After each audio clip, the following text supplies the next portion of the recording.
Like Zoran Mamdani said, always blame Trae Young.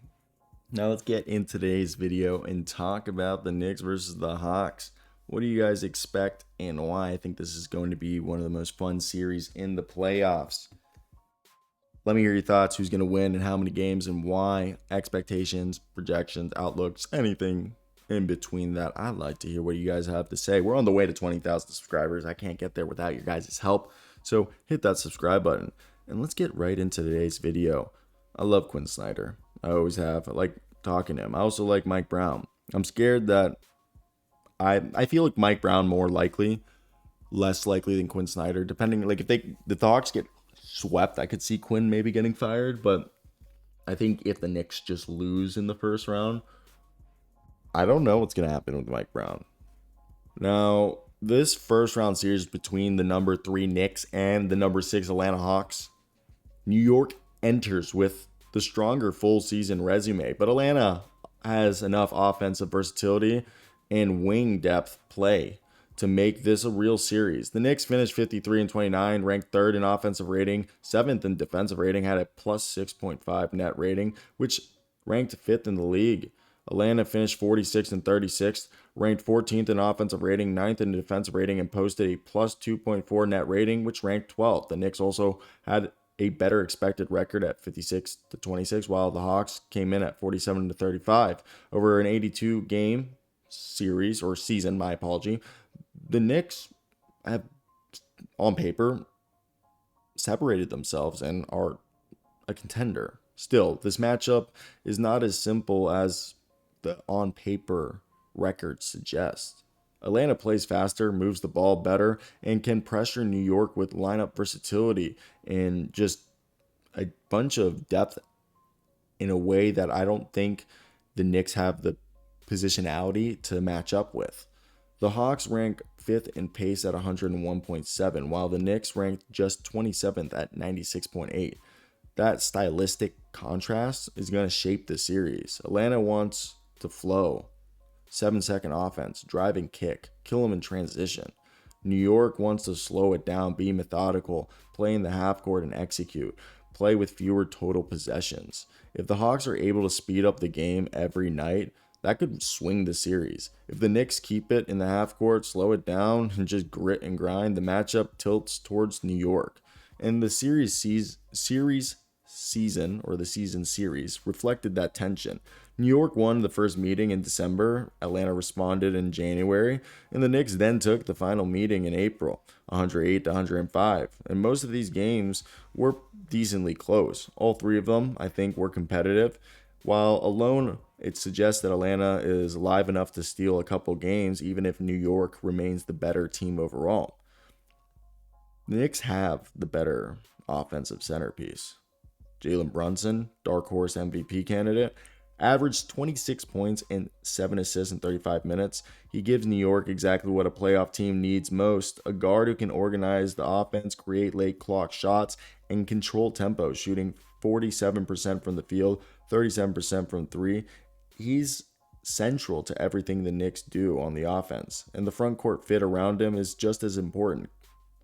Karl-Anthony Towns, Cat, averaged 20 points, 12 rebounds, 3 assists, shooting 50% from the field, 37% from 3. He's a guy that can space the floor and force the Hawks front court into some difficult choices. If Atlanta guards him with size, Town can space the floor, but Onyeka Okongwu can guard him. If Atlanta switches the smaller defender onto him, he can punish them inside. He averaged 3.1 offensive rebounds per game, which I think is huge, as it not only demoralizes your opponent by imposing your physical will and creating second chance opportunities, which are those extra possessions that swing close games. The New York wing group, we should call them Pan Air or Pan Am Air. That's a bad one. I think it gives them a lot more two-way or reliable. You know what they're going to do. They have some credibility. They're reputable in the playoffs. OG Anunoby is a champion. He's averaged 17 points. He dunks everything. 5 rebounds, 1.6 assists. 1.6 steals, and just under a block a game on 48% from the field, 38.6% from 3. I think another guy, the Iron Man, Mikal Bridges, played all 82 games, 14.5 points, 4 rebounds, 4 assists, 49% from the field, 37% from three, and just 1 turnover a game. Him always being out there, being a guy who doesn't make mistakes, is huge in a playoff setting. And then OG Anunoby being great. Those are 2 elite point of attack defenders, and then you got another great defender and a Swiss Army knife and a hustler who can play the 2, the 3, or the 4. Josh Hart, 12 points, 7.5 rebounds, 5 assists, shooting 51% from the field, 41% from 3.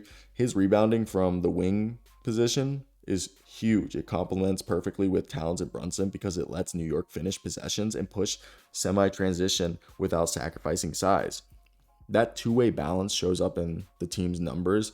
New York scored 116.5 points per game, but the real separator is the other side of the floor. The Knicks allowed just 110.1 points per game, the 5th best figure in the league. Opponents shot 46% overall against them, compared with 47.4% against Atlanta. New York also limited opponents to 40.5 rebounds per game, which ranked 3rd best, while Atlanta allowed 45.2. The Knicks were simply more reliable possession to possession. New York also has more interior control. Mitch Rob is insane. Playing only 20 minutes a night, he dominates 72% from the field, grabbing 9 boards a game, and per 36, that's 16 boards a night with 2 blocks. Even if he does not close the game, his rim protection, offensive rebounding ability can tilt non-cat minutes.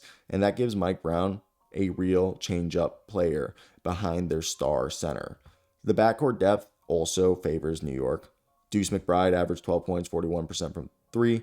Landry Shamet averaged 39% from deep to give him 9 points.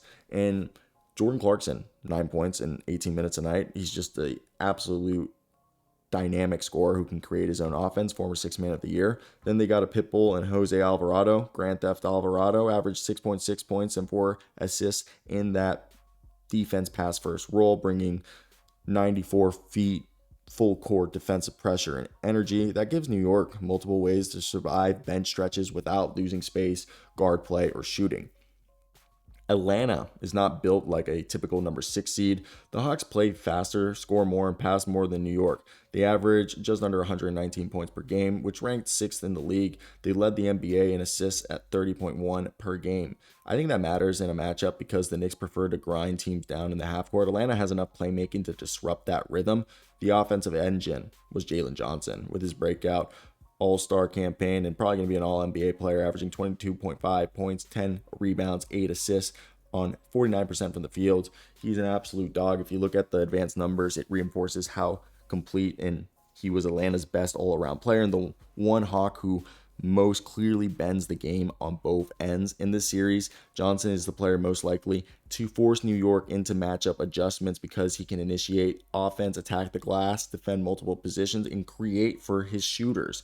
Now, Nickeil Alexander-Walker might win most improved player of the year, but gives Atlanta a second real perimeter shot creator. He averaged 21 points, 4 assists, shooting 40% from 3 on 8 attempts per game, and he's someone who's has a combination of skills that make him very dangerous. You know, he's got a particular set of skills that make him dangerous for someone quite like you in a playoff setting.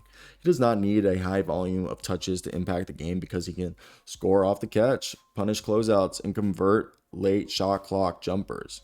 Then they have a defensive player of the year candidate who, he might have had a not as good year as he did the year before offensively. He's still great defensively. He's one of the most important playoff connectors. 12 points, 7 rebounds, 6 assists, 2 steals while shooting 51.7% from the field.